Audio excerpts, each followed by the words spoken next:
ખેડા જિલ્લાના મહુધામાં તારીખ 14 રોજ જે ઘટના બનવા પામી હતી કે મહુધાના એક યુવક દ્વારા સોશિયલ મીડિયામાં આપત્તિજનક પોસ્ટ મૂકી હતી, જે બાબતને લઈને કડલાદના યુવાન દ્વારા ફરિયાદ આપવામાં આવી હતી, જે ફરિયાદના આધારે આરોપીની મહુધા પોલીસ દ્વારા તાત્કાલિક ધરપકડ કરવામાં આવી હતી।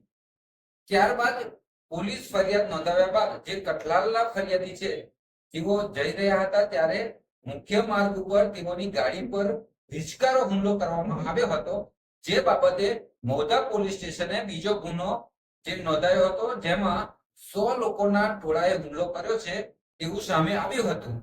જે ફરિયાદના આધારે 10 જેટલા લોકોની મહુધા પોલીસ દ્વારા ધરપકડ કરવામાં આવી છે।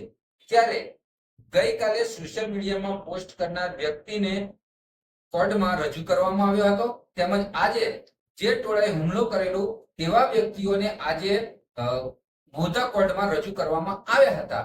તો આ બાબતે ખેડા એસપી દ્વારા શું કહેવામાં આવ્યું તે જોઈએ સાંભળત ન્યૂઝ। પરમ દિવસની ઘટના બાદ હાલ મહુધામાં શું માહોલ છે અને કેટલા આરોપી પકડાયા છે અને શું કાર્યવાહી થઈ?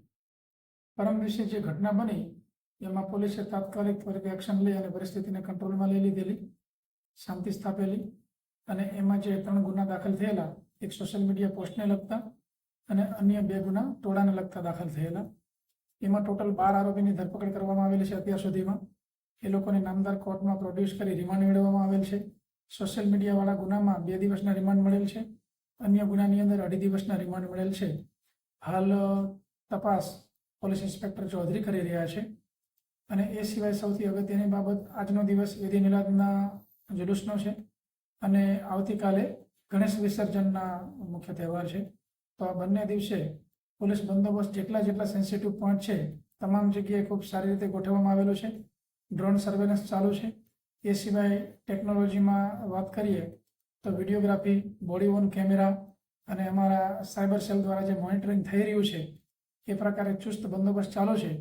લોકો પોતાનો તહેવાર શાંતિથી ઉજવે અને એક જવાબદાર નાગરિક તરીકે પોતાની ફરજ નિભાવે એવી તમામ પાસેથી અપેક્ષા છે।